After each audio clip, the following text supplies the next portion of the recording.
I think Victor here had very important points that were not addressed at the plenary, and that those are main questions: how to make freedom of information possible in countries whose economy is not really doing well, whose people are mainly poor and they are not using their rights because they have basic fears for education, jobs, and so on. And how to make these people allies, how to make these people use freedom of information. So I think that those are very important points as well. Thoughts about Victor's point? Please. Well, we actually had the discussion, and this is the point that I wanted to bring up during the panel discussion here, on using access to information in closed societies where the political regime is such that it will not allow for information where certain legislation will be used against access to information like terrorism, national security, and that sort of thing. I think it's very critical given the fact that we have quite a number of countries at the table. Thank you. Just to add on it, since we have the mic here, there was a suggestion also that whether the access to environmental information in those closed societies could be the access point. I had an initial question for the panel, and that was, we felt that some of the discussions were very nice stories, but they were not relevant to our lived experience. What am I talking about? Our lived experience is that we don't have laws. We don't have electronic formats of record keeping. So we were talking about what are some of the innovations or some of the strategies that have expanded the whole access to information in resource poor, data poor countries. I was given an example at my table where, for example, you go to a district department to go and access a copy of your birth certificate, and they'll tell you, well, we had a fire and it burned all the papers there, or during the rainy season, the leakage, destroyed the files in that cabinet. So we really have serious challenges on the ground. So I wanted to know, how do you break it down to the people in the grassroots, to the village people? How do you make it relevant? Of course, the whole advocacy relevant to them, but once you have a law, the implementation challenges that are real to our experience. We also had the problem of the donor complicity in some of our transparency and accountability struggles. How the role they play, the whole role of crucifier and the savior in our FOI activities. The fact that my country happens to be one of the information technology hubs, very often that doesn't, those gains do not translate into improving mechanisms within government.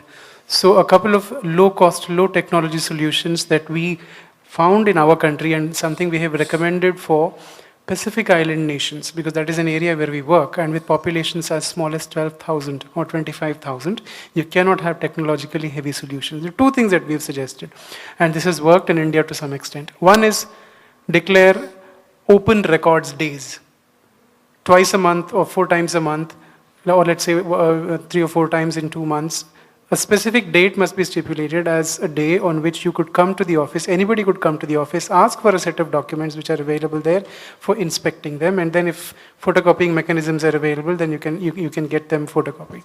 So this is something that has worked in India in the context of food subsidies, where documents relating to food subsidies which are distributed to the poorest of the poor people who do not have enough money to get copies of documents, they have access to it. The second recommendation is to have open meetings when important decisions are taken, and the kinds of societies where we have made this recommendation, there is already a sense of openness within, because these are all communities that are bound by ethnic or kinship relationships, and there is a certain level of interaction that is more than of a formal nature between, as one would see in democratic societies, where between government and the governed. So these two kinds of low technology solutions, if implemented properly, that would certainly be a way out where you cannot invest, and in fact even the food that you eat, except for the fish, comes from outside. So this is what we'd suggested. I think that many of the questions that were raised before and now relating poverty and freedom of information are very relevant, and I think that the panel failed in raising that issue with enough strength. I think that is a very important issue to talk about. First, this idea, this question about whether in the context of poor nations or people who are struggling with survival, we can discuss freedom of information. And I think that is in those cases in which freedom of information becomes more relevant. I mean, the case of India is a very paradigmatic case. The case of Brazil is probably very paradigmatic, that people who are, in extreme poverty, who are supposedly the beneficiaries of a lot of money coming from welfare, they are the first ones in requiring information to know what is happening with that money, for instance. So I think that the context of extreme poverty is actually one of the most important contexts in which freedom of information becomes relevant. And of course, a very obvious thing that I always wonder why we don't complain about having elections in the context of poor nations. I mean, but because we think elections is so crucial, so much a precondition for democracy that we don't discuss that. I mean, in some countries we discuss that, but most countries don't. So why is it that freedom of information does not become such important issue as a precondition for democracy? I think that's a challenge. I would like to go back to the example of the person who goes to get the birth certificate, and there's a leak or fire. So I think that's a very important example. I think that we are not discussing about the law. I mean, the law is not. It's crucial as a means, but it's not the end. I mean, what is important is to change the culture in our society, that we need people to be aware that the birth certificate is something that they have a right to access to. And if there's a leak, the government has to do something about that. And if it doesn't do anything about that, we have to have a remedy for that. We can litigate.